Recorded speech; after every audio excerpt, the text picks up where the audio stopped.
यमुना के किनारे बसे उस छोटे से घर में खुशियों की एक अलग ही चमक थी। अर्जुन और मीरा की शादी को अभी 2 साल ही हुए थे, लेकिन उनके बीच का प्रेम सदियों पुराना प्रतीत होता था। हर सुबह जब सूरज की पहली किरण खिड़की से भीतर आती, मीरा के चेहरे पर एक सात्विक मुस्कान बिखर जाती थी। वह अपनी रसोई में चाय बनाते हुए गुनगुनाती और अर्जुन के उठने का इंतजार करती। उनके सपने छोटे थे, पर उनमें एक गरिमा थी जो केवल सच्चे प्यार और मेहनत से ही प्राप्त होती है। अर्जुन एक उभरता हुआ वास्तुकार था, जिसके पास शहर की ऊंची इमारतों को सजाने के बड़े बड़े सपने थे। वह अक्सर मीरा से कहता था कि एक दिन वह उसे एक ऐसा महल बनाकर देगा जहां वह किसी रानी की तरह रहेगी। मीरा बस हंस देती और कहती कि उसका असली महल तो अर्जुन का हृदय ही है। उन दोनों के लिए गरीबी कभी कोई बाधा नहीं बनी, क्योंकि उनके पास एक दूसरे का अटूट विश्वास था। वह विश्वास ही उनकी सबसे बड़ी संपत्ति थी, जिसे वे बड़े जतन से सहेज कर रख रहे थे। उस मनहूस सुबह मीरा का मन किसी अज्ञात डर से कांप रहा था। जब अर्जुन अपने काम पर जाने के लिए तैयार हो रहा था, मीरा के हाथ से चाय का प्याला गिरकर टूट गया। हिंदू समाज में इसे एक अशुभ संकेत माना जाता है, और मीरा का हृदय जोर जोर से धड़कने लगा। उसने अर्जुन को उस दिन घर पर रुकने के लिए बहुत मनाया, लेकिन अर्जुन ने अपनी जिम्मेदारियों का हवाला देते हुए जाने की जिद की। वह हंसते हुए घर से निकला, यह वादा करते हुए कि वह शाम को जल्दी लौटेगा। निर्माणाधीन इमारत की 14वीं मंजिल पर अर्जुन कुछ नक्शों की जांच कर रहा था कि तभी अचानक तेज हवा का झोंका आया। सुरक्षा के पुख्ता इंतजाम न होने के कारण उसका पैर फिसल गया और वह एक भयानक चीख के साथ नीचे गिर पड़ा। उस पल जैसे समय थम गया और हवा में केवल मिट्टी और लोहे की गंध रह गई। मजदूरों ने चिल्लाते हुए उसकी ओर दौड़ लगाई, लेकिन तब तक अर्जुन का शरीर लहूलुहान होकर जमीन पर पड़ा था। चारों ओर सन्नाटा पसर गया और आसमान जैसे रोने के लिए तैयार हो गया। जब मीरा को फोन पर दुर्घटना की सूचना मिली, तो उसे लगा जैसे उसके पैरों के नीचे से जमीन खिसक गई हो। वह पागलों की तरह अस्पताल की ओर दौड़ी। उसके बाल बिखरे हुए थे और आंखों में आंसुओं का सैलाब था। अस्पताल की सफेद दीवारों और दवाइयों की तीखी गंध ने उसके डर को और बढ़ा दिया। वहां पहुंचकर उसने देखा कि अर्जुन को ऑपरेशन थिएटर में ले जाया जा रहा था। उसका सफेद कुर्ता खून से लाल हो चुका था, जिसे देखकर मीरा बेसुध होकर फर्श पर गिर पड़ी। कई घंटों के इंतजार के बाद जब डॉक्टर बाहर आए, तो उनके चेहरे पर छाई उदासी ने सब कुछ बयान कर दिया। उन्होंने बताया कि रीढ़ की हड्डी में गंभीर चोट लगने के कारण अर्जुन के शरीर का निचला हिस्सा हमेशा के लिए लकवाग्रस्त हो गया है। मीरा के लिए यह खबर किसी वज्रपात से कम नहीं थी। वह उस व्यक्ति को कैसे देख सकती थी जो कल तक पहाड़ों को चीरने की बात करता था, आज एक बिस्तर पर असहाय पड़ा था। उसकी दुनिया एक पल में उजड़ गई और खुशियों का सूरज अस्त हो गया। अगले कुछ महीने मीरा के लिए किसी अग्नि परीक्षा से कम नहीं थे। उसने दिन रात एक करके अर्जुन की सेवा की, लेकिन उसके शरीर में कोई हलचल नहीं हुई। अर्जुन की आंखों में अब वह चमक नहीं थी, बल्कि एक गहरा खालीपन और अपराध बोध भर गया था। वह अपनी पत्नी को अपनी गंदी चादरें बदलते और उसे बच्चों की तरह खाना खिलाते देख अंदर ही अंदर टूट जाता था। मीरा के हाथों की चूड़ियां अब दवाओं की शीशियों से टकराकर एक उदास संगीत पैदा करती थीं, जो घर के हर कोने में गूंजता रहता था। इलाज के खर्च ने धीरे धीरे उनकी सारी बचत खत्म कर दी थी।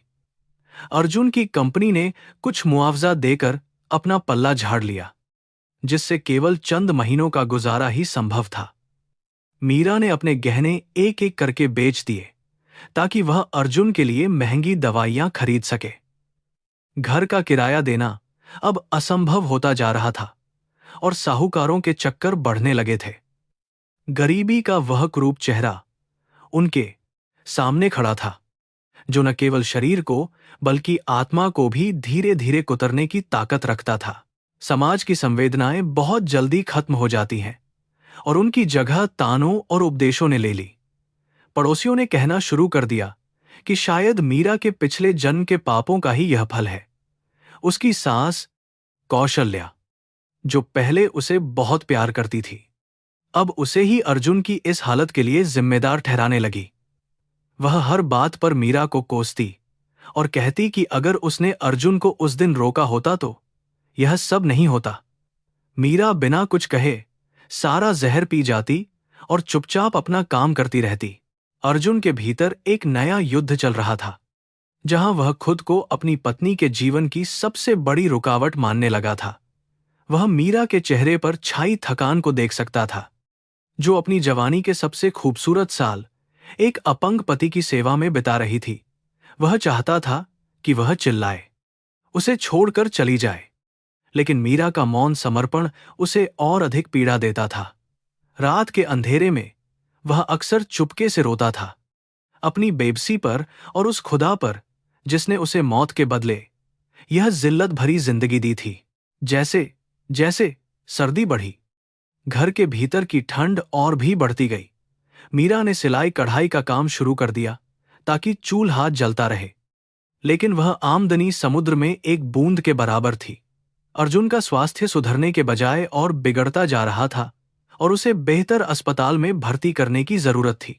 मीरा के पास अब कुछ भी नहीं बचा था, सिवाय उसकी अटूट ममता और उस मर्यादा के जिसे वह बचाने की कोशिश कर रही थी। यही वह मोड़ था जहां से नियति ने उनके लिए एक और भी भयानक खेल रचना शुरू कर दिया था। मीरा की सहेली सलीमा अक्सर उसे देखने आती थी और उसे कोई दूसरा रास्ता तलाशने की सलाह देती थी, लेकिन मीरा का मानना था कि विवाह केवल सुख का साथी नहीं है, बल्कि दुख की घड़ी में एक दूसरे का सहारा बनने की प्रतिज्ञा है। वह सलीमा की बातों को अनसुना कर देती, पर उसके मन में उठने वाले सवालों का कोई अंत नहीं था। वह सोचती कि क्या प्यार वाकई पेट की आग बुझा सकता है, या क्या यह केवल एक भ्रम है। उसके विश्वास की जड़ें धीरे धीरे हिलने लगी थी, क्योंकि वास्तविकता बहुत कठोर और निर्दयी थी। एक दिन अस्पताल के बिलों का अंबार देखकर मीरा का धैर्य जवाब दे गया। उसे पता चला कि अगर उसने अगले हफ्ते तक पैसे जमा नहीं किए तो अर्जुन की दवाइयां बंद कर दी जाएंगी। उसने शहर के हर जानकार से मदद मांगी, लेकिन सबने अपनी मजबूरियां गिनाकर हाथ पीछे खींच लिए। लोग केवल सहानुभूति दे सकते थे, लेकिन कोई भी अपनी जेब से एक रुपया निकालने को तैयार नहीं था। उस रात मीरा ने पहली बार भगवान की प्रतिमा के सामने खड़े होकर उनसे सवाल किया कि आखिर उसका अपराध क्या था। अर्जुन ने जब देखा कि मीरा पूरी तरह टूट चुकी है, तो उसने एक कठिन निर्णय लेने का मन बना लिया। उसने सोचा कि मीरा को इस नर्क से निकालने का एकमात्र तरीका यही है कि वह उसे खुद से दूर कर दे। वह नहीं चाहता था कि उसकी पत्नी की सुंदरता और उमंग इस अंधेरे कमरे में कैद होकर दम तोड़ दे। वह रात भर जागता रहा, अपनी योजनाओं को बुनता रहा, यह जानते हुए कि उसका हर शब्द मीरा के दिल पर किसी खंजर की तरह वार करेगा। उसकी आंखों में प्यार और त्याग की एक अजीब सी चमक थी। अगली सुबह जब मीरा उसे नाश्ता कराने आई, तो अर्जुन ने गुस्से का मुखौटा पहन लिया। उसने मीरा के हाथ से थाली झटक दी और चिल्लाया कि उसे अब उसकी जरूरत नहीं है। मीरा सन्न रह गई। वह समझ नहीं पा रही थी कि अचानक अर्जुन को क्या हो गया है। उसने प्यार से उसका हाथ पकड़ने की कोशिश की, लेकिन अर्जुन ने उसे झिड़क दिया। उसने कहा कि वह एक बोझ बन गया है और मीरा को अपनी जिंदगी फिर से शुरू करनी चाहिए। मीरा रोती रही, लेकिन अर्जुन के कठोर शब्द उसके कान फाड़ रहे थे। कौशल्या ने भी इस कलह का फायदा उठाया और मीरा को ताना दिया कि वह अपने पति को संभाल नहीं पा रही है। घर का वातावरण अब तनाव और कड़वाहट से भर गया था। अर्जुन जानबूझकर ऐसी हरकतें करता जिससे मीरा को उससे नफरत हो जाए, लेकिन मीरा का प्रेम इतना गहरा था कि वह उसकी हर कड़वी बात को उसका दर्द समझकर माफ कर देती थी। उसे लग रहा था कि शायद बीमारी ने अर्जुन के दिमाग पर असर कर दिया है, लेकिन वह नहीं जानती थी कि वह महान त्याग की तैयारी कर रहा था। बाजार में एक नया साहूकार आया था जो जरूरतमंदों को ऊंची ब्याज दरों पर पैसा देता था। मीरा मजबूरी में उसके पास गई, लेकिन उसने जो शर्त रखी उसे सुनकर मीरा के पैरों तले जमीन खिसक गई। वह दुष्ट व्यक्ति मीरा की आबरू का सौदा करना चाहता था। मीरा वहां से भाग खड़ी हुई, लेकिन वह समझ गई कि बाहर की दुनिया और भी खतरनाक है। अब उसके पास केवल दो ही रास्ते थे, या तो वह अर्जुन के साथ मर जाए या फिर किसी चमत्कार का इंतजार करे। उसकी रूह कांप उठी थी उस भविष्य को सोचकर। बरसात का मौसम शुरू हो गया था और उनके पुराने घर की छत से पानी टपकने लगा था। अर्जुन गीले बिस्तर पर लेटा रहता, जबकि मीरा बर्तन रखकर पानी इकट्ठा करती। रात के सन्नाटे में पानी की हर बूंद एक घड़ी की टिक टिक की तरह महसूस होती थी, जो उनके जीवन के अंत की ओर बढ़ रही थी। उस नमी और सीलन भरे कमरे में अर्जुन की खांसी और बढ़ गई थी। मीरा ने अपनी आखिरी कीमती चीज, अपनी मां की दी हुई सोने की नथ भी निकाल दी, ताकि उस रात के लिए कुछ रोटियों का इंतजाम हो सके। पैसे खत्म होने के साथ साथ उम्मीद की आखिरी किरण भी धुंधली पड़ने लगी थी।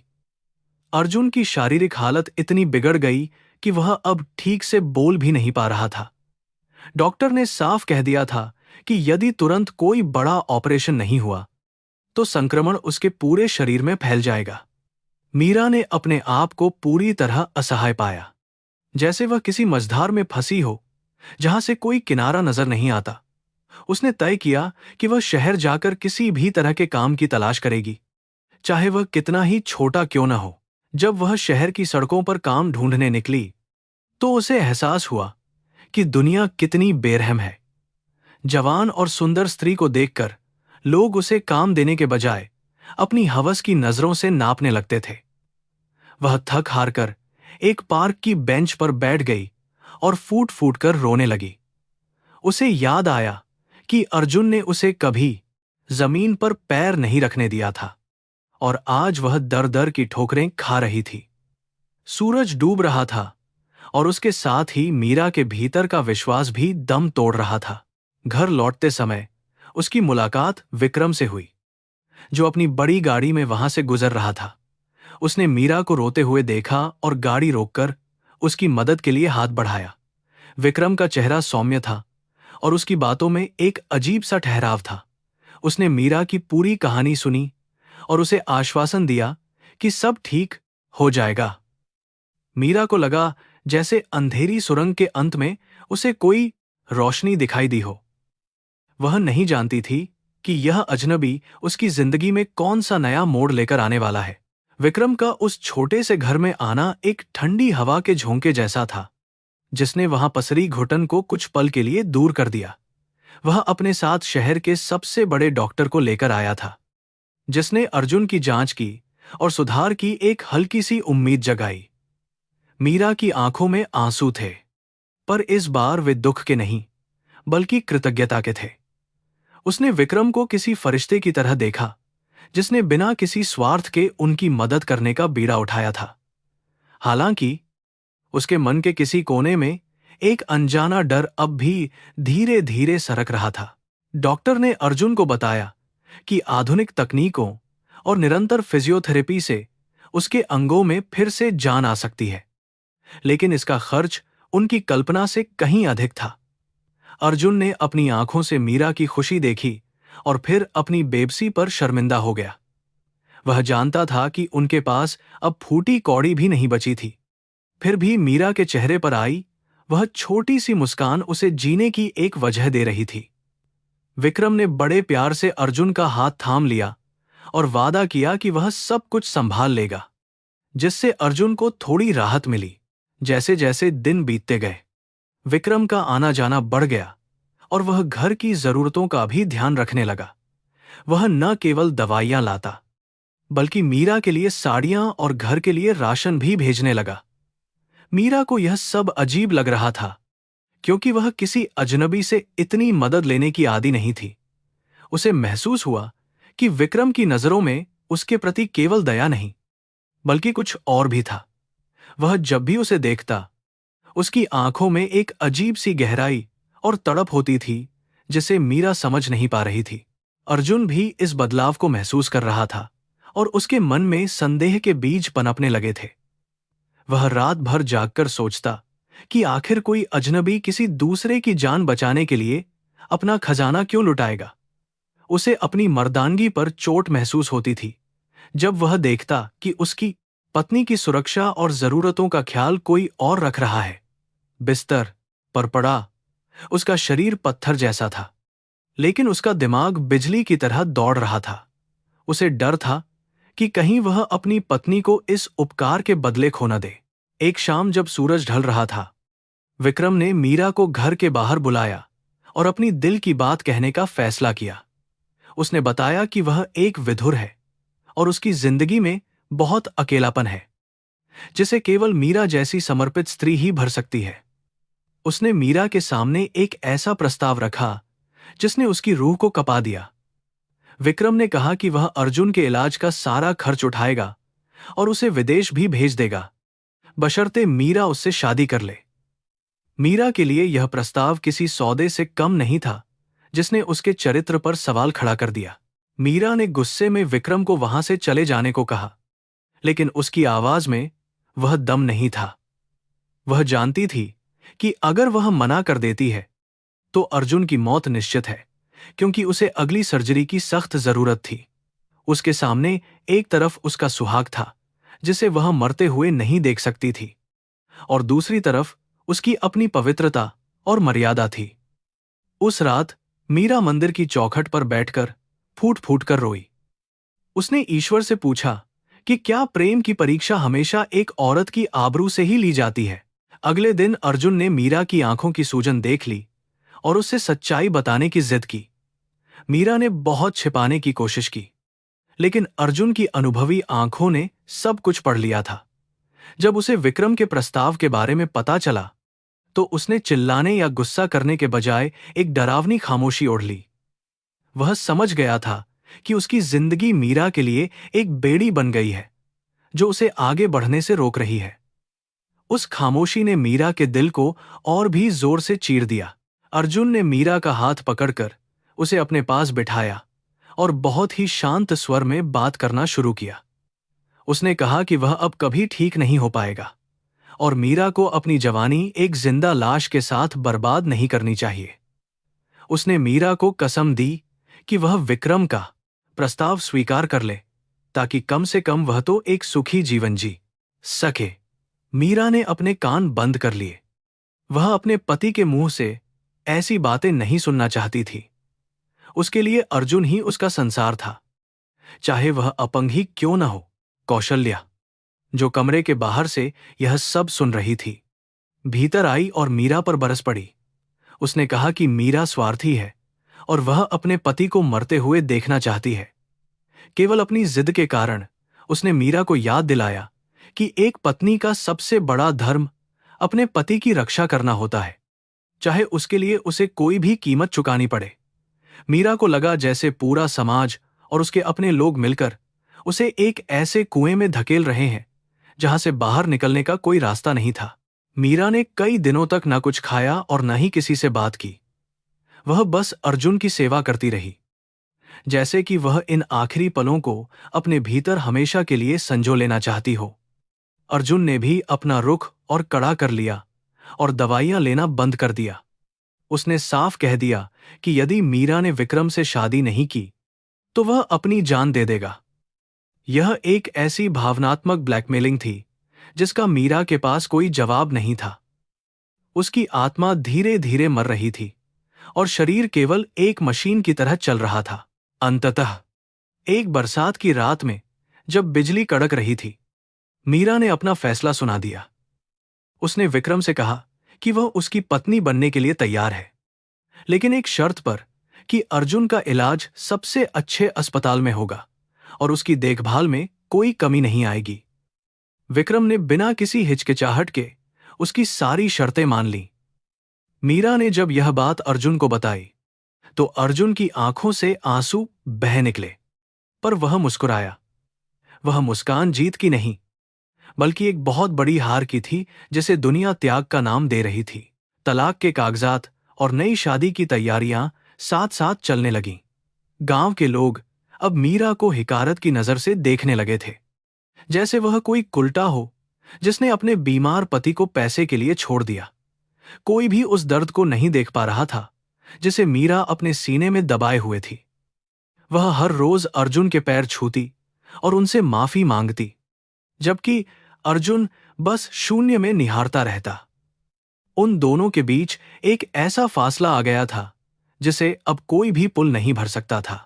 शादी का दिन नजदीक आ गया और घर में रेशमी कपड़ों और गहनों की चमक दिखने लगी, लेकिन मीरा के चेहरे पर कोई रौनक नहीं थी। उसने अपनी शादी का जोड़ा पहनते समय महसूस किया कि वह कफन पहन रही है। उसकी सहेली सलीमा ने उसे रोकने की कोशिश की, लेकिन मीरा ने केवल इतना कहा कि कुछ शादियां जीने के लिए नहीं, बल्कि दूसरों को जिंदा रखने के लिए की जाती हैं।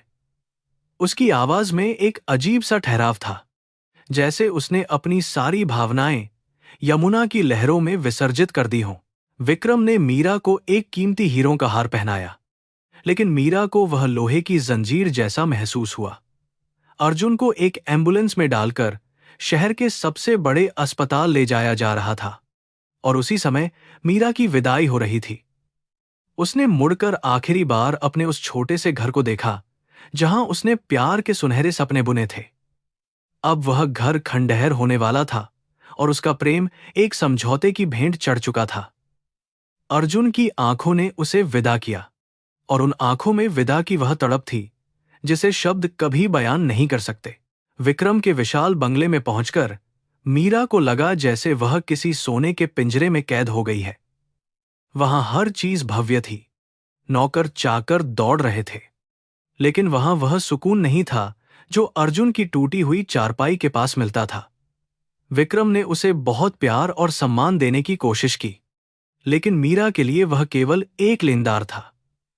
वह रात भर खिड़की के पास बैठी रहती और अस्पताल की दिशा में देखती रहती, जहां अर्जुन अपनी जिंदगी की जंग लड़ रहा था। अस्पताल से अर्जुन की खबरें आती रहती थीं। उसकी पहली सर्जरी सफल रही थी और डॉक्टरों को उम्मीद थी कि वह कम से कम बैठने के काबिल तो हो जाएगा। मीरा यह सुनकर खुश होती, लेकिन फिर उसे अपनी स्थिति का एहसास होता तो वह सिहर उठती।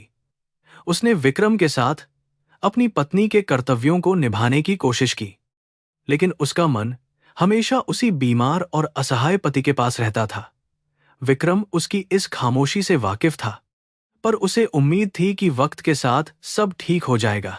समय बीतता गया और मीरा ने धीरे धीरे इस नई जिंदगी को स्वीकार करना शुरू कर दिया, कम से कम बाहरी तौर पर। उसने विक्रम के व्यापारिक समारोहों में जाना शुरू किया और एक आदर्श पत्नी की भूमिका निभाई। लेकिन जब भी कोई उसे श्रीमती विक्रम कहकर बुलाता, उसके दिल में एक टीस उठती थी। उसे लगता था कि वह अर्जुन के साथ गद्दारी कर रही है, भले ही यह सब उसने अर्जुन की जान बचाने के लिए ही किया था। उसके अंदर का अपराधी उसे कभी चैन से सोने नहीं देता था। एक दिन मीरा को पता चला कि अर्जुन को अस्पताल से छुट्टी मिल गई है और वह अब अपने गांव वापस जा रहा है।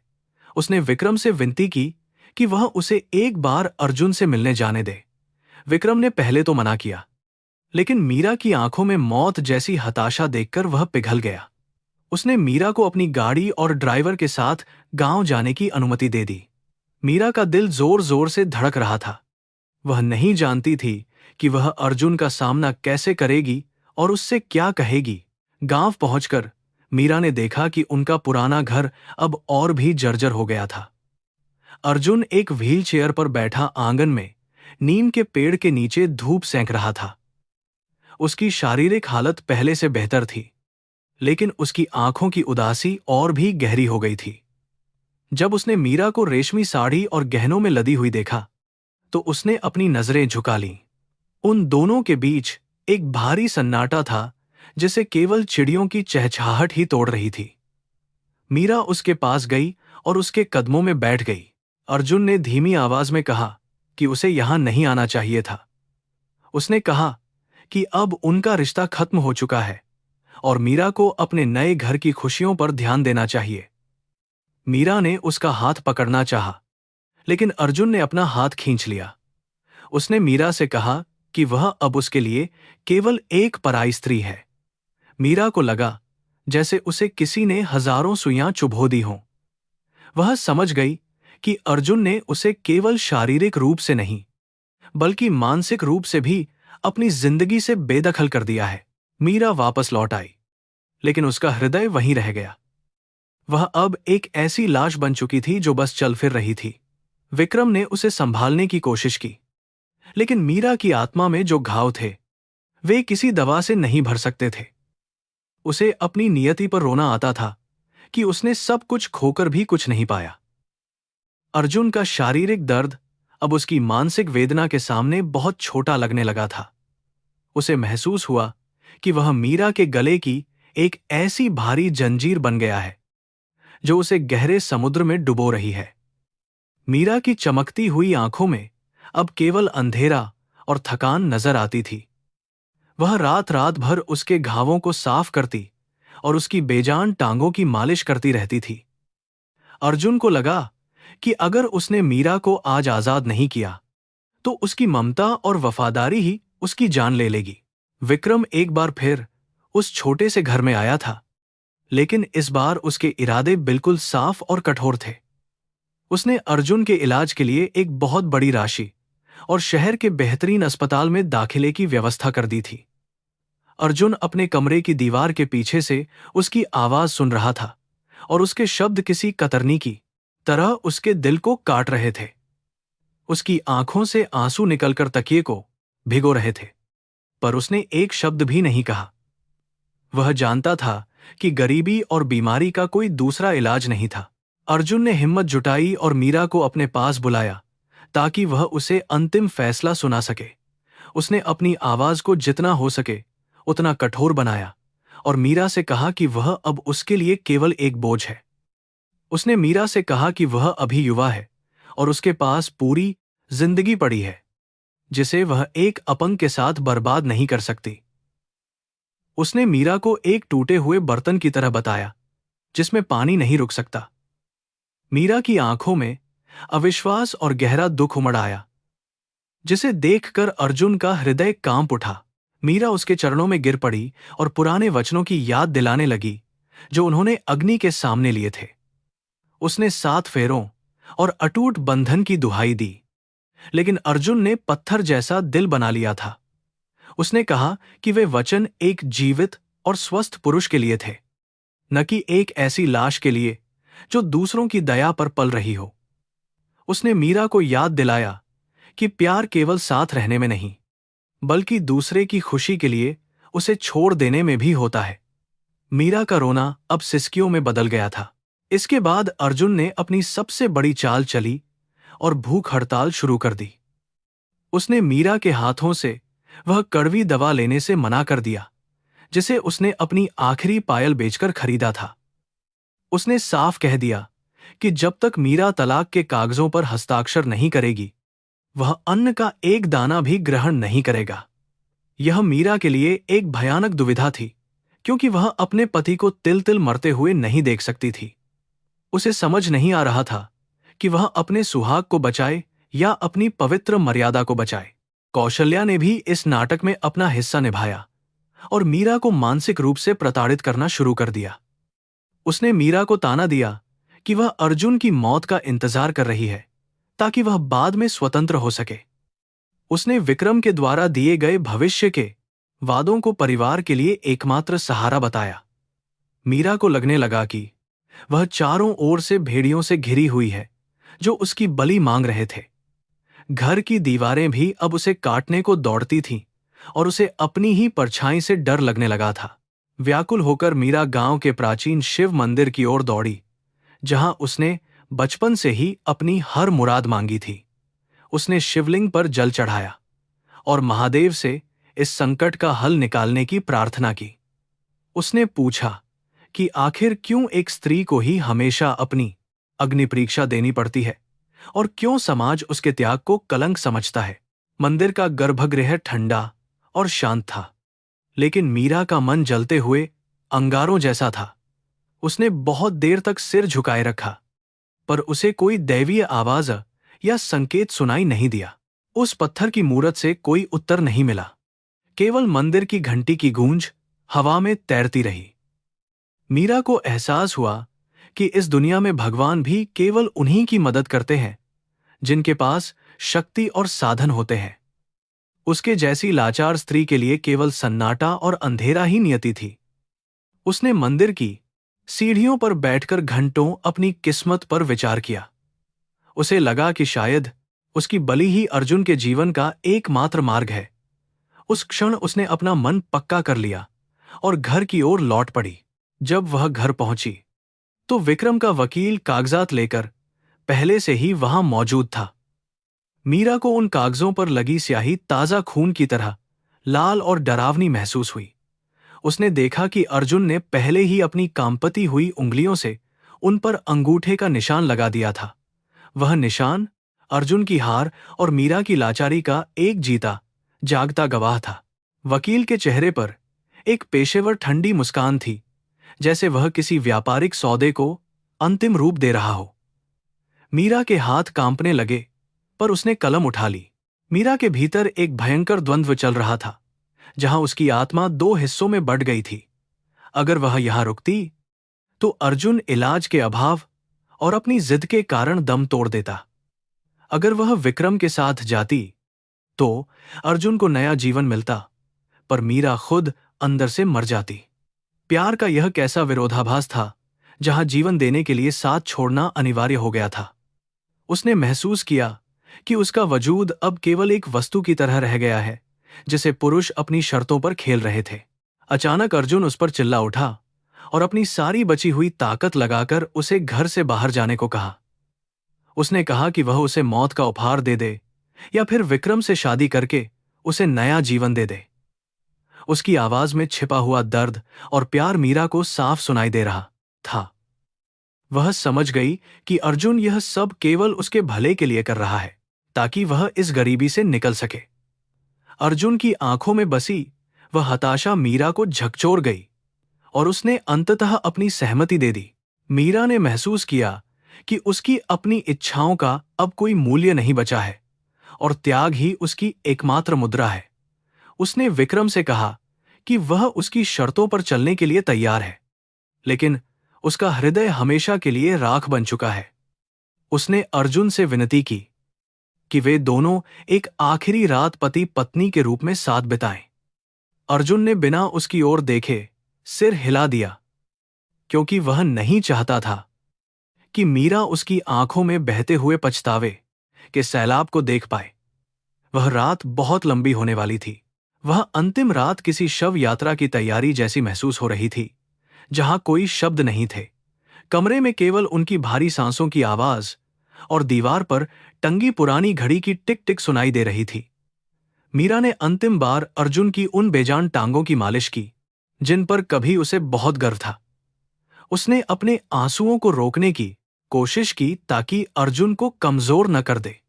वह धीरे धीरे अर्जुन के माथे को चूम रही थी, जैसे वह उसकी स्मृतियों को अपने होठों पर हमेशा के लिए अंकित कर रही हो। अर्जुन ने सोने का नाटक किया ताकि मीरा उसे फूट फूट कर रोते हुए न देख सके। उसने मीरा के बालों में लगी चमेली की खुशबू को अपने फेफड़ों में गहराई तक समा लिया। वह जानता था कि कुछ ही घंटों बाद यह खुशबू और यह कोमल स्पर्श किसी दूसरे का अधिकार बन जाएगा। उसका मन कर रहा था कि वह मीरा को जोर से पकड़ ले और कभी न जाने दे, लेकिन उसकी अपंगता ने उसके हाथों की ताकत छीन ली थी। वह अपनी ही लाचारी पर अंदर ही अंदर चीख रहा था और खुदा को कोस रहा था। सुबह की पहली किरण एक निर्दयी गवाह की तरह कमरे में दाखिल हुई और उनके अलगाव का संदेश लाई। विक्रम की बड़ी काली गाड़ी दरवाजे पर आकर रुकी, जो मीरा की आत्मा के लिए एक जनाजे की गाड़ी जैसी लग रही थी। गांव के लोग धीरे धीरे उनके घर के बाहर जुटने लगे थे, ताकि वे इस अजीबोगरीब घटना को अपनी आंखों से देख सकें। हर कोई अपनी अपनी तरह से इस स्थिति की व्याख्या कर रहा था, लेकिन मीरा के कलेजे में जो छेद हुआ था उसे कोई नहीं समझ पा रहा था। मीरा ने अपनी अलमारी से एक सादा लाल रंग का जोड़ा निकाला और उसे बहुत ही धीमे हाथों से पहना। लाल रंग, जो कभी सुहाग और खुशियों का प्रतीक था, आज एक गहरे घाव और लहू के निशान जैसा लग रहा था। उसने अपने माथे पर सिंदूर लगाया, यह जानते हुए कि यह आखिरी बार है जब वह अर्जुन के नाम का सिंदूर लगा रही है। उसने घर की चौखट को चूमा, जहां उसने कभी वधू के रूप में पहला कदम रखा था। उसकी आंखों में एक अजीब सा सूनापन और गहराई आ गई थी। घर के एक कोने में कौशल्या उस चेक को बार बार देख रही थी, जो विक्रम ने उसे शुरुआती खर्च के लिए दिया था। उसकी आंखों में लालच की वह चमक देखकर मीरा का बचा खूचा सम्मान भी मिट्टी में मिल गया। उसे लगा कि जिस परिवार को उसने अपना माना था, उन्होंने उसे कौड़ियों के भाव बेच दिया था। गरीबी इंसान को कितना नीच बना सकती है, यह आज मीरा ने प्रत्यक्ष रूप से देख लिया था। वह बिना किसी से कुछ कहे अपनी छोटी सी पोटली लेकर बाहर की ओर कदम बढ़ाने लगी। अर्जुन को एक निजी एम्बुलेंस में स्थानांतरित किया जा रहा था, ताकि उसे शहर के आधुनिक अस्पताल ले जाया जा सके। उसने पीछे मुड़कर नहीं देखा, क्योंकि उसे डर था कि अगर उसने मीरा का चेहरा देखा तो वह उसे वापस बुला लेगा। उसने अपनी आंखें कसकर बंद कर लीं और मन ही मन अपनी पत्नी की लंबी उम्र की दुआ मांगने लगा। वह जानता था कि उसने मीरा को एक सुरक्षित भविष्य दिया है, लेकिन इसकी कीमत उसने अपने ही प्यार की बलि चढ़ाकर चुकाई थी। एम्बुलेंस का सायरन गूंज उठा। रजिस्ट्रार के दफ्तर की ओर जाते समय मीरा को लगा जैसे उसे किसी बलि के मेमने की तरह ले जाया जा रहा हो। विक्रम उसके बगल में बैठा था, जिसकी उपस्थिति उसे बहुत भारी और दम घुटने वाली लग रही थी। गाड़ी के भीतर की एयर कंडीशनिंग की ठंडक उसे श्मशान की शांति जैसी महसूस हो रही थी। उसने खिड़की से बाहर देखा, जहां दुनिया अपनी रफ्तार से चल रही थी, बेखबर कि एक औरत का संसार अभी अभी उजड़ चुका है। उसका हाथ अपने दुपट्टे को कसकर पकड़े हुए था, जैसे वह अपनी इज्जत बचा रही हो। दफ्तर में कागजों पर दस्तखत करते समय कलम की आवाज मीरा को किसी हड्डी के टूटने जैसी सुनाई दी। उसने अपना नाम लिखा, लेकिन उसे महसूस हुआ कि अब वह मीरा अर्जुन नहीं रही, बल्कि एक गुमनाम साया बन गई है। सरकारी मोहरों की आवाज उसके कानों में हथौड़ों की तरह बज रही थी, जो उसके पिछले जीवन के अंत की घोषणा कर रहे थे। विक्रम ने विजयी भाव से उसकी ओर देखा, लेकिन मीरा की नजरें केवल जमीन की धूल पर टिकी हुई थीं, जहां उसके सारे सपने दफन हो चुके थे। गाड़ी में वापस बैठते समय मीरा को कर्म और भाग्य के गूढ़ रहस्यों के बारे में विचार आने लगे।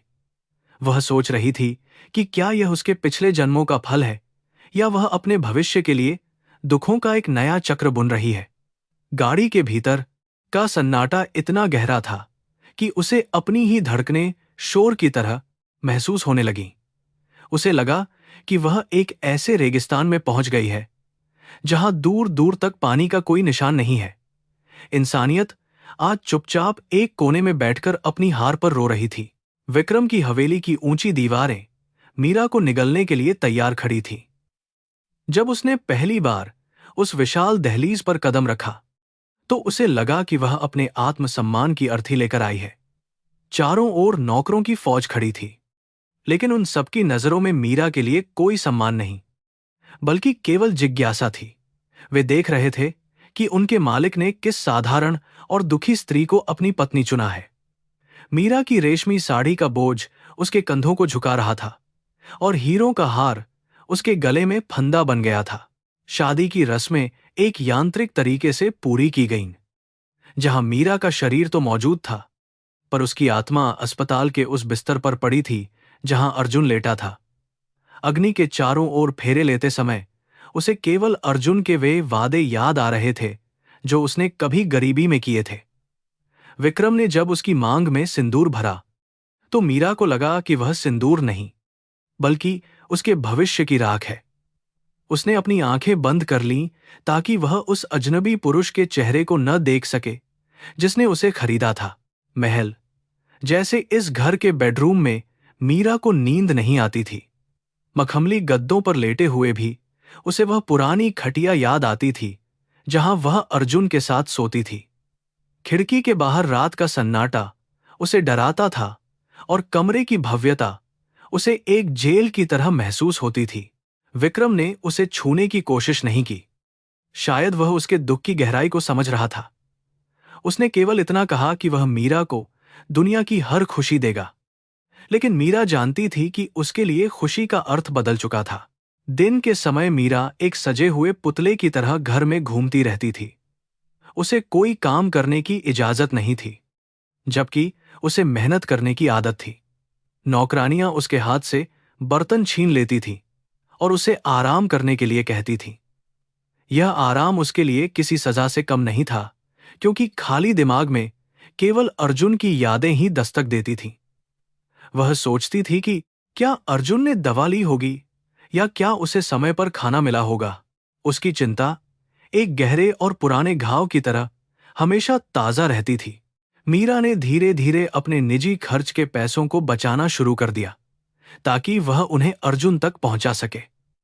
विक्रम उसे बहुत सारे पैसे देता था, लेकिन मीरा ने उन पैसों को एक छोटी सी अलमारी में छिपा कर रखा था। उसने तय किया कि वह अर्जुन को कभी यह महसूस नहीं होने देगी कि वह अकेला है। उसने एक लिफाफे में कुछ पैसे और एक छोटी सी चिट्ठी रखी, जिसमें उसने अपनी पहचान छिपाते हुए खुद को एक पुराना दोस्त बताया। वह नहीं चाहती थी कि अर्जुन को उसके इस गुप्त दान का पता चले।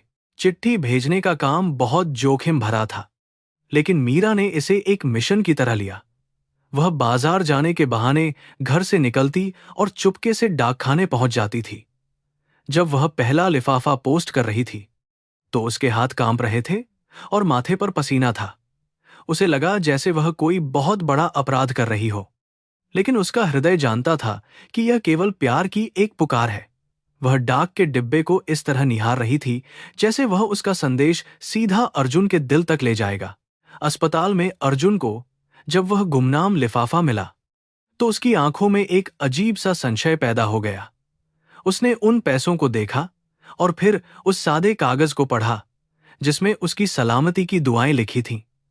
हालांकि लिखावट बदली हुई थी, लेकिन शब्दों की महक उसे जानी पहचानी लग रही थी। उसे लगा कि मीरा अभी भी उसके करीब है, भले ही वह किसी और की परछाई बन चुकी हो। उसने उन पैसों को छूते हुए महसूस किया कि यह केवल कागज के टुकड़े नहीं, बल्कि किसी के आंसू और दुआएं हैं। विक्रम ने मीरा को खुश करने के लिए शहर के सबसे महंगे क्लबों और पार्टियों में ले जाना शुरू किया। वहां की चकाचौंध और ऊंची आवाजें मीरा को विचलित कर देती थीं। लोग उसकी सुंदरता की तारीफ करते थे, लेकिन मीरा को लगता था कि वे उसकी मजबूरी का मजाक उड़ा रहे हैं। वह एक कोने में खड़ी होकर बस मुस्कुराने का नाटक करती रहती थी। विक्रम उसे सबके सामने एक ट्रॉफी की तरह पेश करता था, जिससे मीरा के आत्मसम्मान को गहरी चोट पहुंचती थी। उसे अपनी पुरानी फटी साड़ी उस रेशमी लिबास से बेहतर लगती थी। घर वापस आकर मीरा अक्सर आईने के सामने खड़ी होकर खुद से सवाल करती थी। वह पूछती थी कि क्या वह वाकई वही मीरा है जो कभी अपने पति के लिए जान देने को तैयार थी। आज वह एक अजनबी के बिस्तर को सजा रही थी और उसके पैसे पर पल रही थी। आईने में दिखने वाली वह औरत उसे एक अजनबी लगती थी, जिसकी आंखों में अब कोई चमक नहीं बची थी। उसे महसूस होता था कि वह एक ऐसी अभिनेत्री बन गई है जो हर दिन एक नया मुखौटा पहनकर दुनिया के सामने आती है। एक दिन मीरा ने रसोई में जाकर खुद खाना बनाने की जिद की। उसने अर्जुन की पसंदीदा आलू की सब्जी बनाई और उसकी खुशबू ने उसे पुराने दिनों की याद दिला दी। जब वह खाना परोस रही थी, तो उसकी आंखों से एक आंसू गिरकर थाली में जा पड़ा। विक्रम ने उसे रोते हुए देख लिया और उसके पास आकर बड़े प्यार से उसके बाल सहलाए। उसने मीरा से कहा कि वह पुरानी यादों को भूल जाए और एक नई शुरुआत करे। मीरा ने बस सिर हिला दिया, पर वह जानती थी कि यादें मिटाई नहीं जा सकती। सलीमा एक दिन उससे मिलने हवेली आई और वहां की शान और शौकत देखकर दंग रह गई। उसने मीरा से कहा कि वह बहुत भाग्यशाली है कि उसे ऐसा अमीर पति मिला। मीरा ने अपनी सहेली की ओर देखा और उसकी आंखों में छाई उदासी ने सब कुछ कह दिया। उसने सलीमा से कहा कि सोने का पिंजरा भी अंततः एक पिंजरा ही होता है।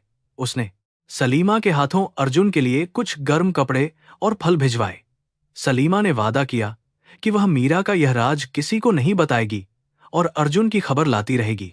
सलीमा जब वापस आई, तो उसने अर्जुन की हालत के बारे में बताया जिसे सुनकर मीरा का दिल बैठ गया।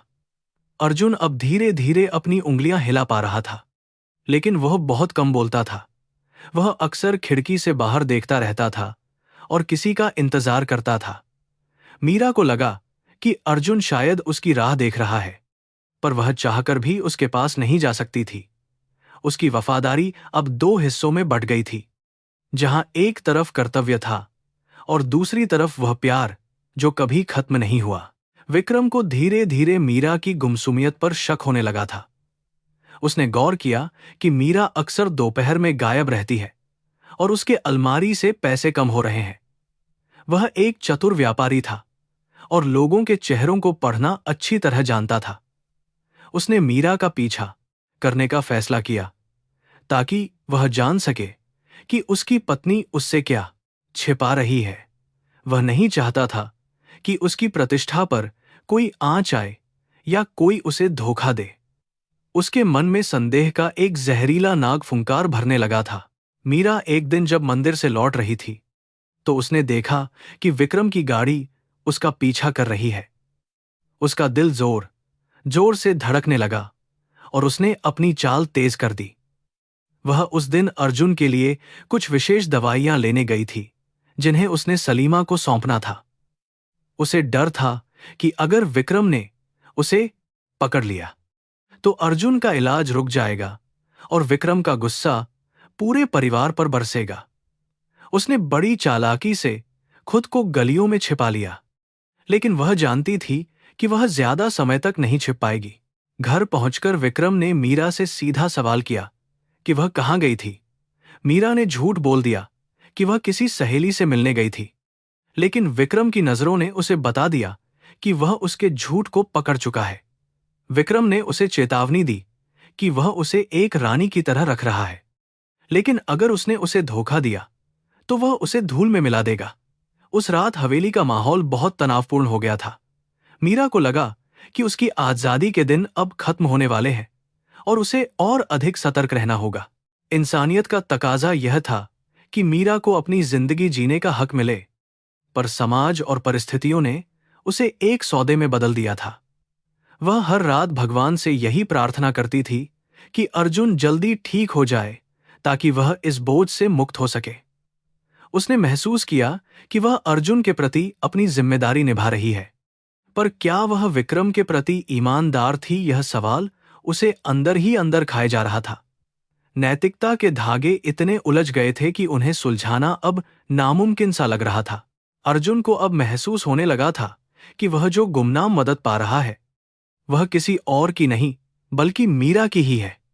उसे दुख होता था कि मीरा अभी भी उसके लिए इतनी तकलीफ उठा रही है। उसने उन पैसों को वापस भेजने के बारे में सोचा, लेकिन फिर उसे अपनी मां की लाचारी याद आई। उसने तय किया कि वह जल्द से जल्द ठीक होगा ताकि मीरा को इस कर्ज से आजाद कर सके। उसकी इच्छा शक्ति अब दवाओं से ज्यादा तेज काम करने लगी थी और डॉक्टरों के लिए यह एक चमत्कार जैसा था। मीरा के लिए विक्रम का घर अब और भी डरावना हो गया था, क्योंकि वहां उसे हर पल निगरानी में रखा जाता था। वह खिड़की से उड़ते हुए परिंदों को देखती और अपनी किस्मत पर रोती। उसे लगा कि उसने अर्जुन की जान तो बचा ली, लेकिन अपनी आत्मा को हमेशा के लिए खो दिया। उसकी जिद और त्याग ने उसे एक ऐसे मुकाम पर खड़ा कर दिया था जहां से कोई वापसी का रास्ता नहीं था। वह बस इंतजार कर रही थी कि कब यह खेल खत्म होगा और उसे असली शांति मिलेगी। एक सुबह विक्रम ने मीरा को अपने दफ्तर में बुलाया और उसके सामने कुछ पुरानी फाइलें रखीं।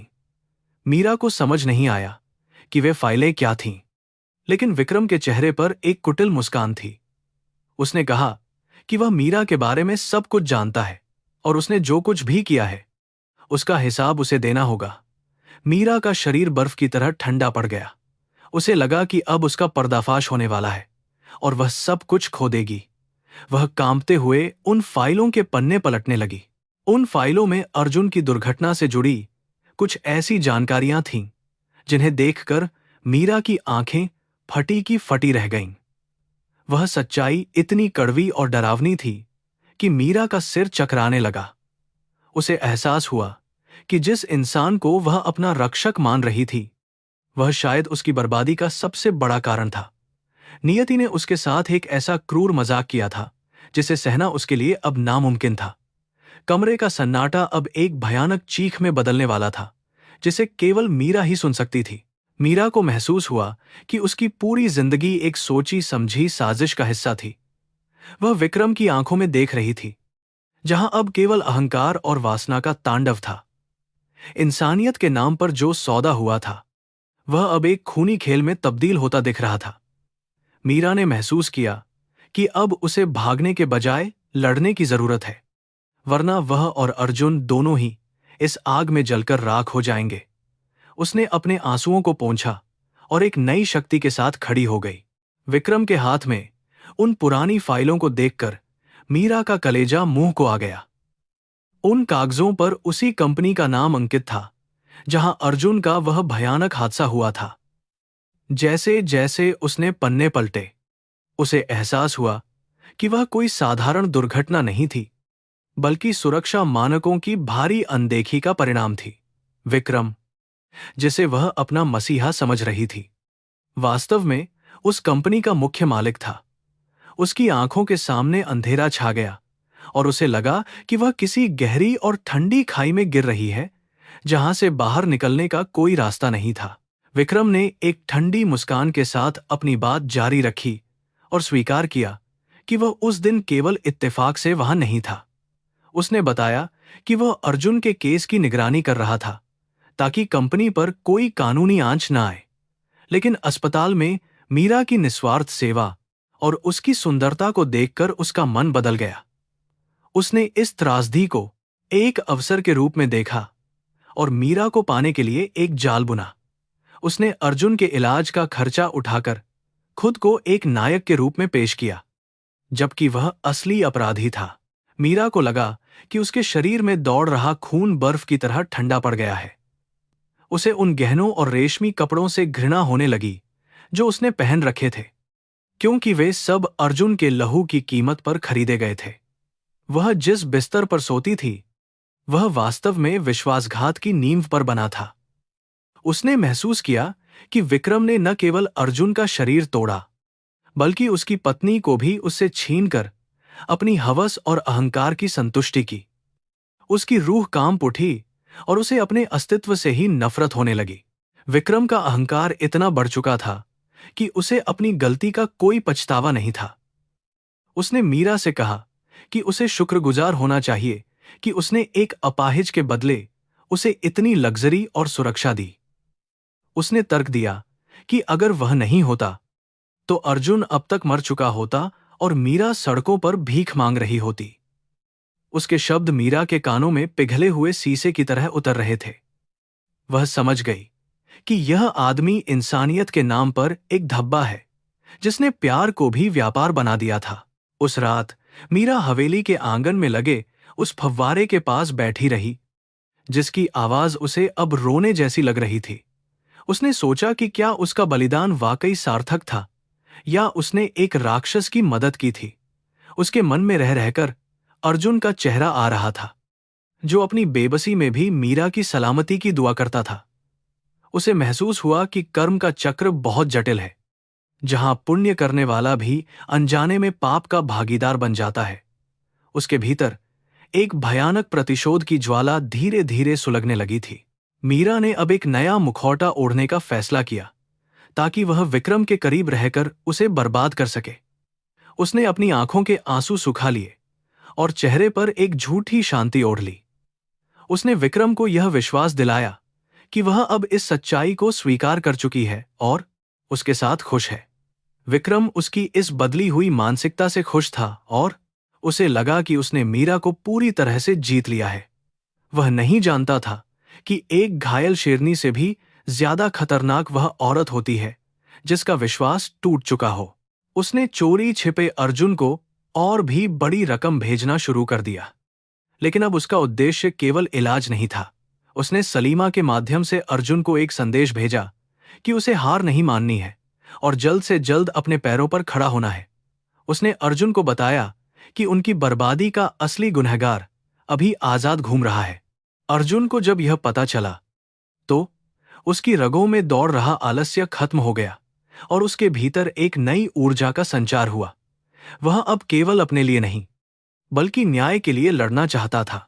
हवेली में अब आए दिन बड़ी बड़ी पार्टियां होती थीं, जहां शहर के रईस और रसूखदार लोग आते थे।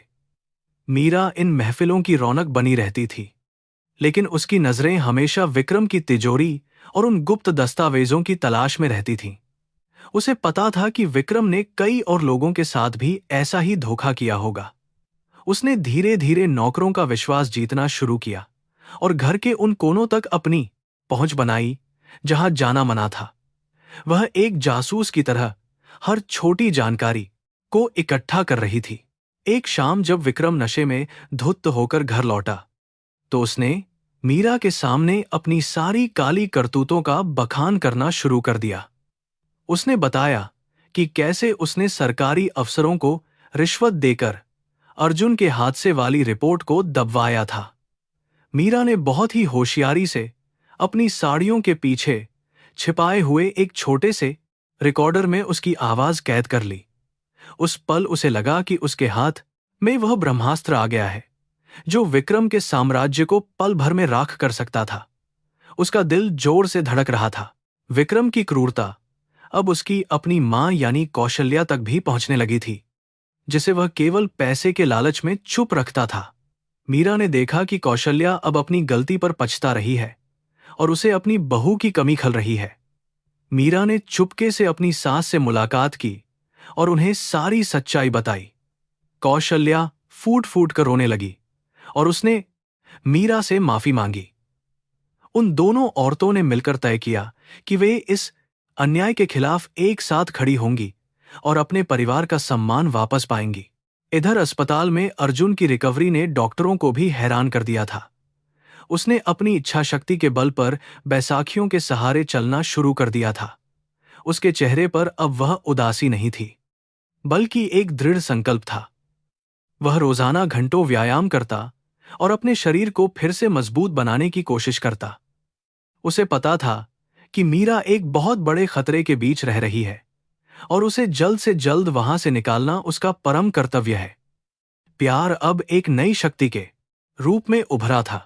मीरा को पता चला कि विक्रम एक नई बिल्डिंग का ठेका लेने वाला है, जहां वह फिर से घटिया निर्माण सामग्री का इस्तेमाल करने की योजना बना रहा था। उसने सोचा कि अगर वह इस बार चुप रही तो न जाने कितने और अर्जुन अपनी जान गंवा बैठेंगे। उसने वह रिकॉर्डिंग और कुछ चोरी किए गए दस्तावेज एक ईमानदार पत्रकार को भेजने का साहसिक निर्णय लिया। वह जानती थी कि अगर विक्रम को भनक भी लगी तो वह उसकी जान लेने से नहीं हिचकिचाएगा। लेकिन अब उसे अपनी जान की परवाह नहीं थी।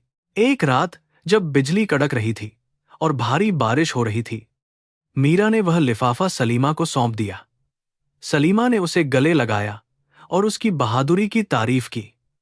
जैसे ही सलीमा हवेली से बाहर निकली, विक्रम का एक वफादार कुत्ता जैसा बॉडीगार्ड उसे देख लिया। उसने तुरंत विक्रम को खबर कर दी कि घर से कुछ बाहर भेजा गया है।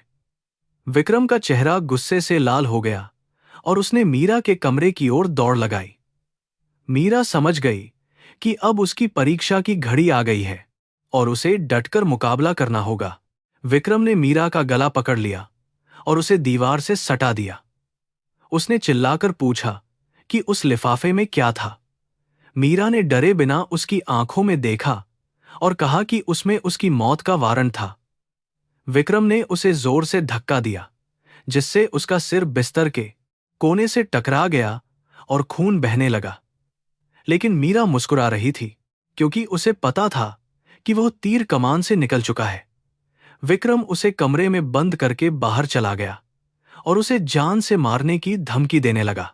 अगले दिन सुबह के अखबारों और न्यूज चैनलों पर विक्रम के काले कारनामों की चर्चा होने लगी।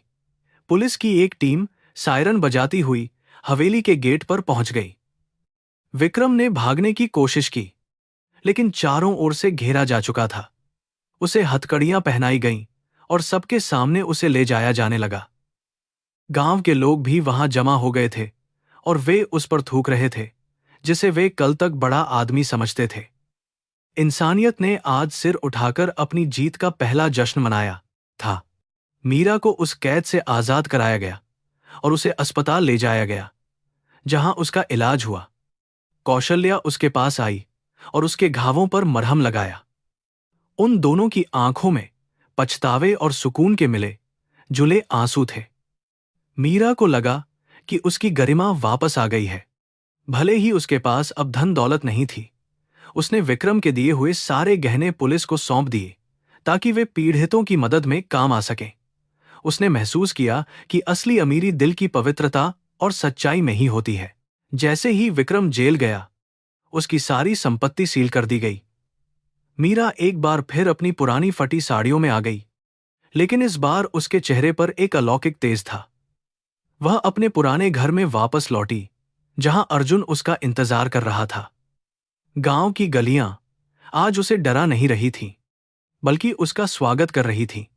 उसने महसूस किया कि शुद्ध सोने को आग में तपना ही पड़ता है, ताकि उसकी चमक दुनिया को दिखाई दे सके। उसका सफर अब एक नए और सुखद मोड़ की ओर बढ़ रहा था। अर्जुन अब अपने पैरों पर खड़ा हो सकता था, हालांकि उसे अभी भी सहारे की जरूरत थी। जब मीरा ने उसे देखा, तो वह दौड़कर उसके सीने से लग गई। उन दोनों के बीच अब कोई पर्दा नहीं था, कोई मजबूरी नहीं थी और न ही कोई तीसरा व्यक्ति। उन्होंने एक दूसरे के दुखों को साझा किया और अपनी गलतियों के लिए माफी मांगी। अर्जुन ने कहा कि मीरा ने जो किया वह किसी देवी के काम से कम नहीं था। उनके प्यार ने आज काल के कपाल पर अपनी जीत की गाथा लिख दी थी, लेकिन समाज अभी भी उन्हें पूरी तरह स्वीकार करने को तैयार नहीं था। कुछ लोग अभी भी मीरा के दूसरे विवाह पर उंगली उठा रहे थे और उसे कलंकिनी कह रहे थे। मीरा ने उन सबको अनदेखा करना सीख लिया था, क्योंकि उसे पता था कि उसका भगवान और उसका पति उसकी सच्चाई जानते हैं। उसने तय किया कि वह अब समाज के डर से नहीं, बल्कि अपनी अंतरात्मा की आवाज पर जिएगी। उसने अर्जुन के साथ मिलकर एक नया जीवन शुरू करने का संकल्प लिया, जहां केवल सत्य और सेवा का वास होगा। चैप्टर के अंत में मीरा यमुना के घाट पर खड़ी होकर डूबते हुए सूरज को देख रही थी। उसे लगा कि उसके जीवन का एक काला अध्याय समाप्त हो गया है और कल एक नई सुबह होगी। उसने अपने हाथों से विक्रम की दी हुई आखिरी निशानी, एक घड़ी, को पानी में फेंक दिया। वह पानी की लहरों को देख रही थी, जो सब कुछ बहा ले जाने की ताकत रखती थी। उसे एहसास हुआ कि इंसानियत तभी रोती है जब वह खुद को कमजोर मान लेती है, लेकिन साहस ही उसे फिर से हंसना सिखाता है। मीरा ने ठान लिया था कि वह अब उन महिलाओं के लिए काम करेगी जो परिस्थितियों की शिकार होकर अपनी गरिमा खो देती हैं। उसने अर्जुन के साथ मिलकर एक छोटा सा केंद्र खोलने की योजना बनाई, जहां विकलांगों और निराश्रितों की मदद की जा सके। उसका जीवन अब एक उद्देश्य के साथ जुड़ गया था। उसने पीछे मुड़कर देखा, जहां अर्जुन मुस्कुरा रहा था, और उसे लगा कि उसकी सारी तपस्या सफल हो गई है। प्यार और न्याय की इस जंग में आखिरकार इंसानियत की ही जीत हुई थी। मीरा और अर्जुन के पुराने घर की दीवारों पर अब फिर से वही पुरानी खामोशी छा गई थी, लेकिन यह खामोशी पहले जैसी डरावनी नहीं थी। खिड़की से आती यमुना की शीतल हवा अर्जुन के चेहरे को छूती, जहां अब शांति का एक भाव था। मीरा दिन भर उसकी सेवा में लगी रहती, जैसे वह उन खोए हुए सालों की भरपाई करना चाहती हो। वे घंटों एक दूसरे का हाथ थामे बैठे रहते और बिना कुछ कहे ही एक दूसरे के मन की बात समझ लेते थे। प्यार अब वासना से ऊपर उठकर एक रूहानी इबादत बन चुका था, परंतु नियति को शायद कुछ और ही मंजूर था और अर्जुन का शरीर धीरे धीरे साथ छोड़ रहा था। संक्रमण, जो कभी पूरी तरह खत्म नहीं हुआ था, अब उसके फेफड़ों तक पहुंच चुका था। उसे सांस लेने में तकलीफ होने लगी और उसकी रातें खांसते हुए बीतने लगी। मीरा उसे डॉक्टर के पास ले जाना चाहती थी, लेकिन अर्जुन ने मना कर दिया। वह जानता था कि उसकी जीवन लीला अब समाप्त होने वाली है और वह अस्पताल की मशीनों के बीच नहीं, बल्कि मीरा की गोद में मरना चाहता था। उसकी आंखें अब सच बोल रही थीं। मीरा रातों को जागकर भगवान से उसकी लंबी उम्र की भीख मांगती, पर उसे पता था कि बुझते हुए दीपक की लौ एक बार जरूर फड़फड़ाती है। उसने जड़ी बूटियों और घरेलू नुस्खों से अर्जुन को ठीक करने की कोशिश की, लेकिन मौत की आहट साफ सुनाई दे रही थी। अर्जुन की आंखें अब धंस गई थीं और उसका चेहरा पीला पड़ चुका था। वह जब भी मीरा की ओर देखता, उसकी आंखों में एक अजीब सा सुकून होता था, जैसे उसने अपनी सारी जिम्मेदारियां पूरी कर ली हों और अब विदा लेने का समय आ गया हो। यमुना का जल स्तर उन दिनों बढ़ गया था और लहरों का शोर घर के भीतर तक गूंजता था। गांव के लोग अक्सर बाहर खड़े होकर दुआएं मांगते, क्योंकि उन्हें अब मीरा और अर्जुन के त्याग की सच्चाई पता चल गई थी। जिस समाज ने कभी उन्हें ठुकराया था, वही आज उनकी सलामती के लिए मन्नतें मांग रहा था। पर अर्जुन का मन अब इस नश्वर संसार से ऊब चुका था। वह केवल उस घड़ी का इंतजार कर रहा था जब वह मीरा को वह सच बता सके जो उसने अपने दिल में दबाकर रखा था। एक शाम जब सूरज की लालिमा पानी पर बिखर रही थी, अर्जुन ने मीरा को अपने पास बुलाया और उसका हाथ अपने सीने पर रखा। उसने बहुत ही धीमी आवाज में कहा कि वह सब कुछ जानता था। वह जानता था कि वे बेनाम चिट्ठियां और पैसे मीरा ही भेजती थी। उसने बताया कि वह विक्रम के साथ मीरा की शादी के पीछे का दर्द और मजबूरी भी समझता था। मीरा यह सुनकर सन्न रह गई और उसकी आंखों से अश्रुओं की धारा बह निकली। उसे लगा कि उसका सारा राज अब खुल गया है। अर्जुन ने मीरा के आंसू पोंछते हुए कहा कि उसने कभी उसे गलत नहीं समझा, बल्कि उसे गर्व था कि उसकी पत्नी ने उसे बचाने के लिए अपना सर्वस्व न्यौछावर कर दिया। उसने कबूल किया कि उसने जो गुस्सा दिखाया था वह केवल एक ढोंग था, ताकि मीरा बिना किसी अपराधबोध के आगे बढ़ सके। उसने कहा कि उसकी आत्मा ने हर पल मीरा को महसूस किया है, चाहे वह कहीं भी रही हो। मीरा उसके गले लगकर फूट फूट कर रोने लगी, क्योंकि उसका सबसे बड़ा बोझ अब उसके दिल से हट चुका था। अर्जुन ने आगे कहा कि जीवन और मृत्यु केवल कर्मों का एक हिसाब है और उसे खुशी है कि उसने अपना हिसाब साफ कर लिया है। वह नहीं चाहता था कि मीरा उसके जाने के बाद खुद को दोषी माने या समाज के तानों से डरे।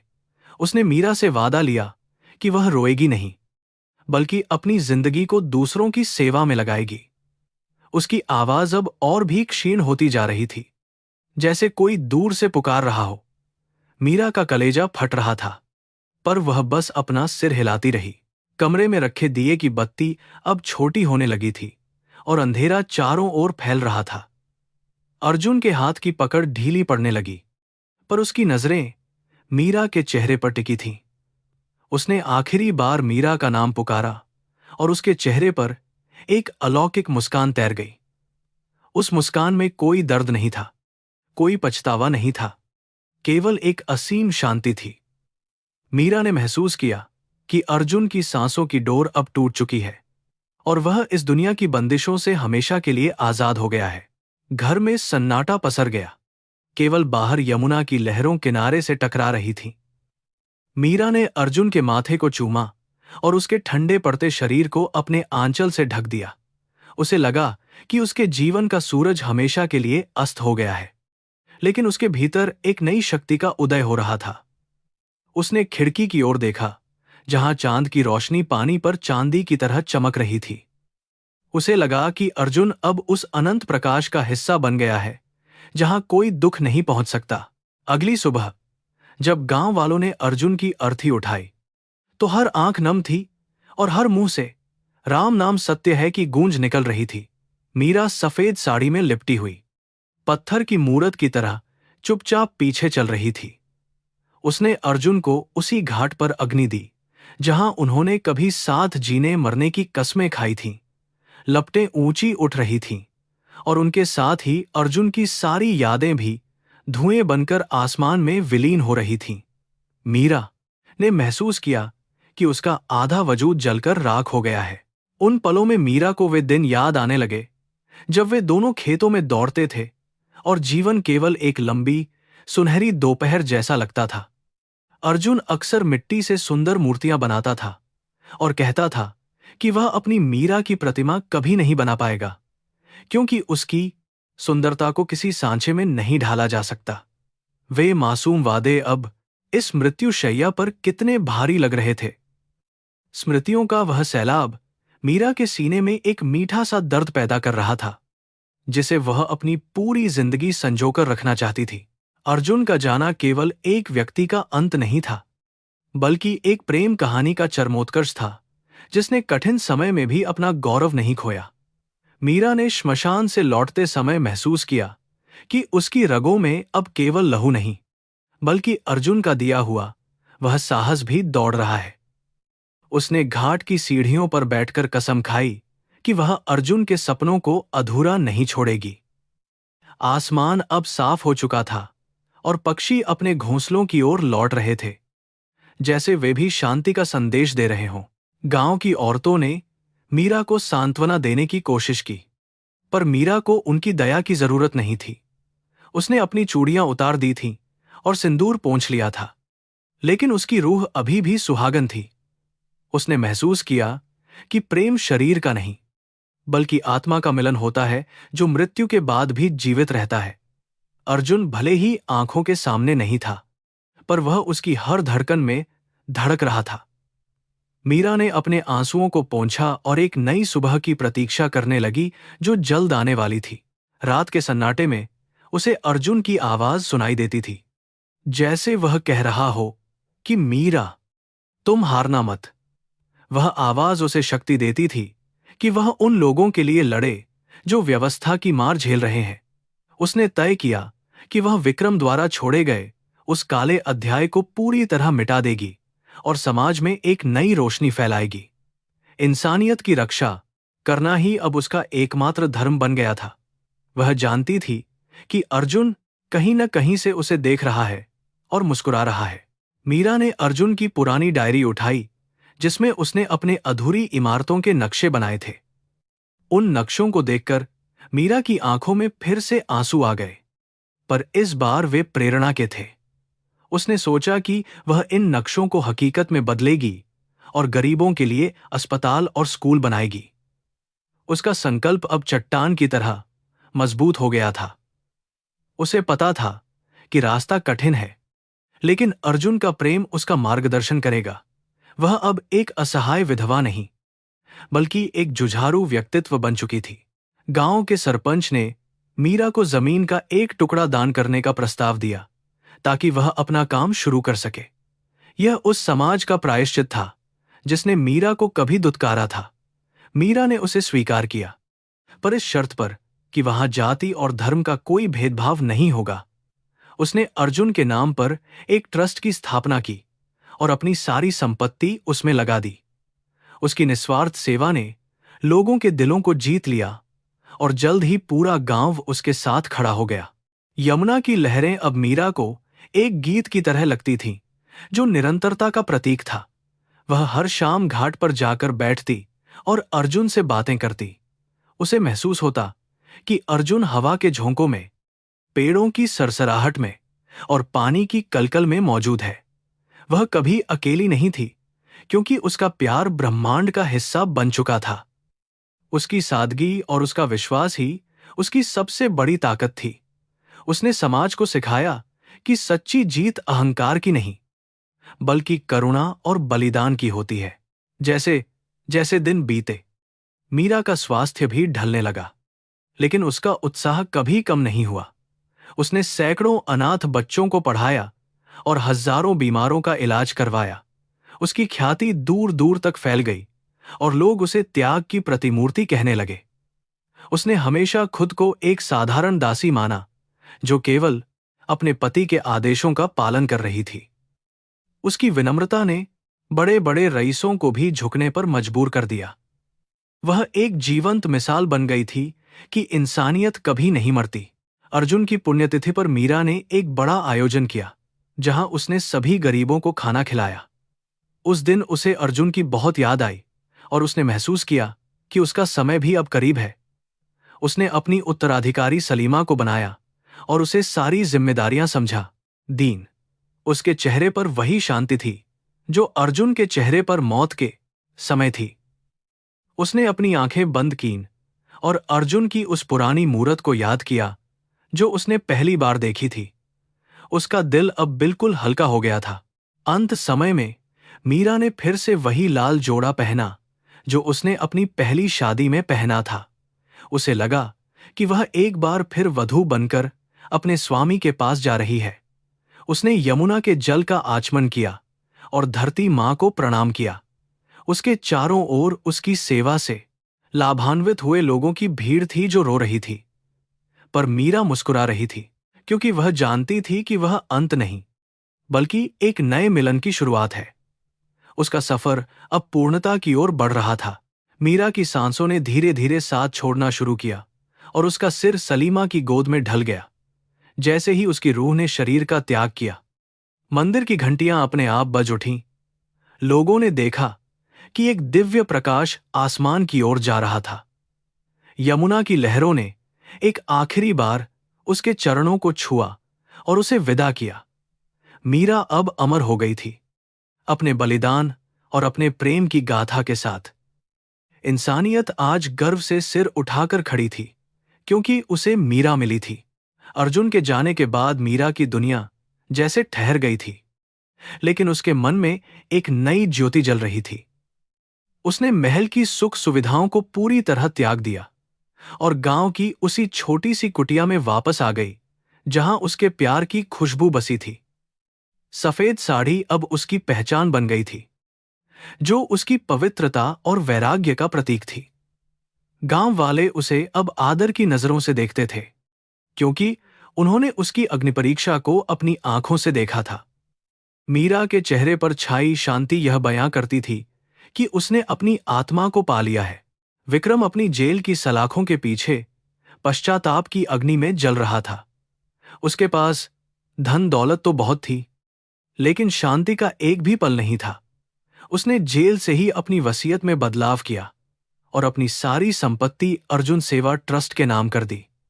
वह जानता था कि वह मीरा का विश्वास कभी वापस नहीं जीत पाएगा, लेकिन उसने इंसानियत के नाते अपने पापों का प्रायश्चित करने का यही एक रास्ता ढूंढा।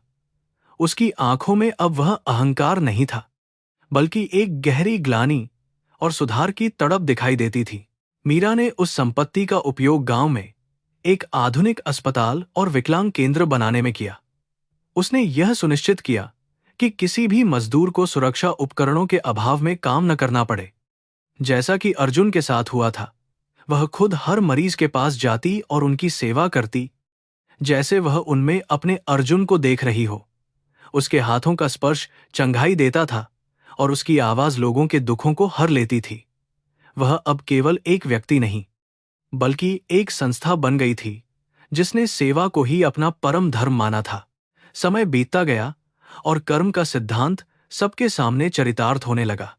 मीरा अक्सर कहती थी कि भगवान कभी भी अन्याय नहीं करते, बस उनके न्याय करने का तरीका अलग होता है। उसने अपने जीवन के कड़वे अनुभवों को आशीर्वाद की तरह स्वीकार किया, क्योंकि उन्हीं ने उसे मजबूत बनाया था। समाज की जो बेड़ियां उसे कभी कमजोर करती थीं, आज वही उसकी शक्ति का आधार बन गई थीं। उसने साबित कर दिया कि यदि हृदय पवित्र हो, तो बड़ी से बड़ी आपदा भी इंसानियत को हरा नहीं सकती। उसके विचार हवाओं में घुले हुए चंदन की तरह फैल रहे थे। गांव के छोटे बच्चों के लिए मीरा एक दादी मां की तरह थी, जो उन्हें कहानियां सुनाती थी। वह उन्हें नैतिकता, प्रेम और त्याग के पाठ पढ़ाती थी, ताकि आने वाली पीढ़ी एक बेहतर समाज का निर्माण कर सके। उसने उन बच्चों की आंखों में भविष्य के सपने देखे और उन्हें साकार करने के लिए दिन रात मेहनत की। शिक्षा के माध्यम से उसने गरीबी की जंजीरों को तोड़ने का प्रयास किया, ताकि कोई भी बेटी अपनी आबरू का सौदा करने पर मजबूर न हो। उसके आंगन में बच्चों की चहचहाहट ही अब उसके जीवन का असली संगीत और पूंजी थी। दुख ने मीरा को तोड़ा नहीं, बल्कि उसे एक ऐसे हीरे की तरह तराशा, जिसकी चमक अंधेरे में और भी बढ़ जाती है। वह समझ गई थी कि जीवन केवल स्वयं के लिए नहीं, बल्कि दूसरों के आंसू पोंछने के लिए होता है। इंसानियत तभी रोती है जब स्वार्थ और लालच बढ़ जाता है, लेकिन करुणा उसे फिर से मुस्कुराना सिखाती है। मीरा ने अपने जीवन के हर घाव को एक पदक की तरह पहना, जिसने उसे आम इंसान से महामानव बना दिया। उसकी उपस्थिति मात्र से ही लोगों के मन में आशा और विश्वास की नई किरणें फूटने लगती थीं। उम्र के ढलते पड़ाव पर मीरा का शरीर अब धीरे धीरे थकने लगा था, लेकिन उसका संकल्प हिमालय की तरह अटल था। उसकी आंखों की रोशनी कम हो गई थी, पर उसकी अंतर्दृष्टि पहले से कहीं अधिक स्पष्ट हो गई थी। वह अब ज्यादातर समय यमुना के किनारे बैठकर ध्यान में बिताती थी, जहां उसे अर्जुन के होने का एहसास होता था। उसे महसूस होता था कि अर्जुन उससे बस थोड़ी ही दूर है और उसका इंतजार कर रहा है। मौत अब उसके लिए कोई डरावना अंत नहीं थी, बल्कि एक पुराने मित्र से मिलन जैसा था।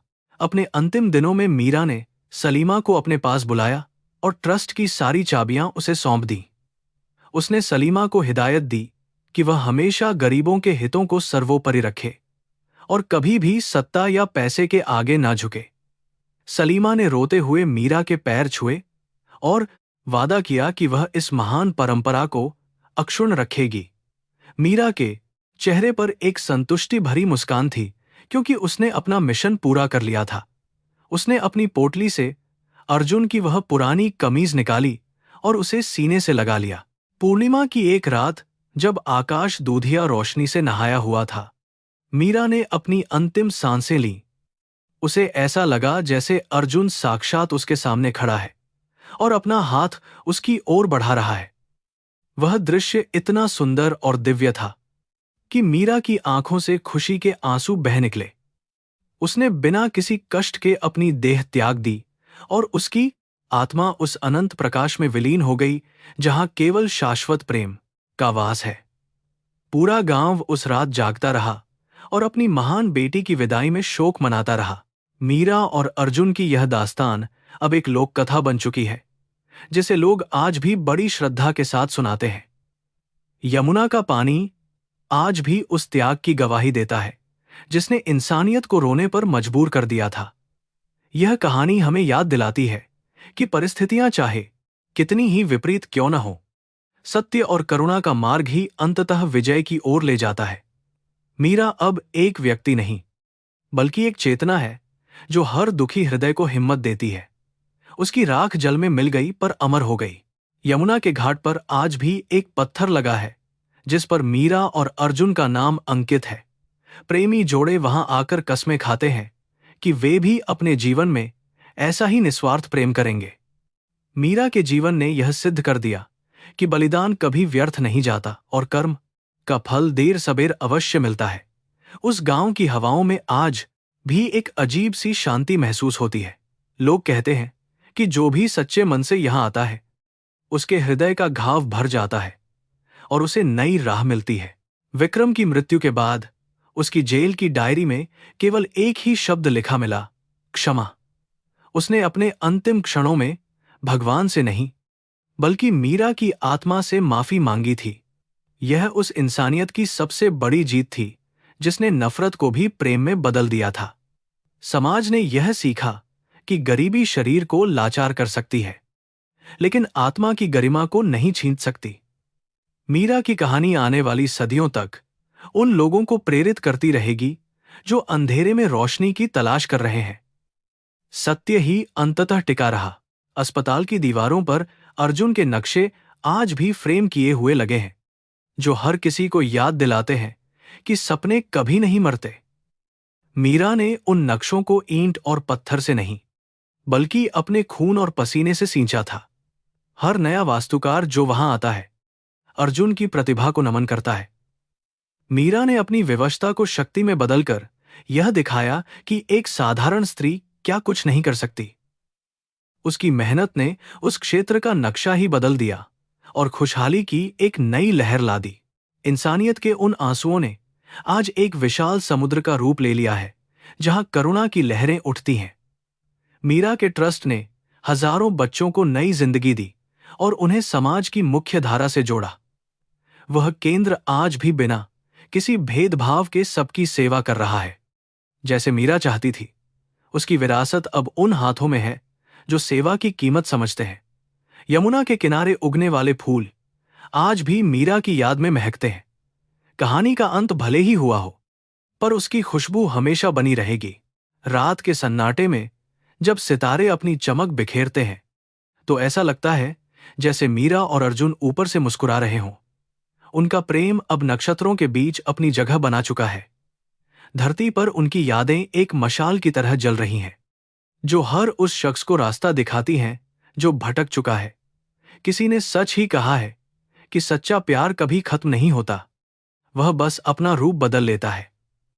मीरा और अर्जुन अब एक दूजे में समा गए हैं, जहां कोई जुदाई नहीं, केवल मिलन है। मीरा के गांव में अब कोई भी खुद को बेसहारा नहीं महसूस करता, क्योंकि मीरा ने सुरक्षा और प्रेम का एक ऐसा जाल बुना है जो सबको जोड़ता है। उसकी सफेद साड़ी की चमक आज भी उन गलियों में महसूस की जा सकती है जहां उसने कभी संघर्ष किया था। लोग अपनी बेटियों का नाम मीरा रखने लगे हैं, ताकि उनमें भी वही साहस और धैर्य आए। उसकी गाथा ने समाज की संकीर्ण मानसिकता को बदल दिया। प्यार, त्याग और कर्म की यह त्रिवेणी अब हमेशा के लिए इस धरती पर बहती रहेगी। अंततः यह कहानी केवल एक दुर्घटना या दूसरी शादी की नहीं है, बल्कि उस अदम्य मानवीय भावना की है जो हर जंजीर को तोड़ने की ताकत रखती है। इंसानियत के रोने से लेकर उसके गर्व से मुस्कुराने तक का यह सफर हमें मानवता के असली अर्थ समझाता है। मीरा ने अपने दुखों को समाज के सुख में बदल दिया, यही उसका सबसे बड़ा चमत्कार था। अर्जुन के नाम का सिंदूर भले ही मिट गया था, पर उसके नाम का सच मीरा के वजूद का हिस्सा बन गया। दोनों अब एक अनंत शांति में विश्राम कर रहे हैं,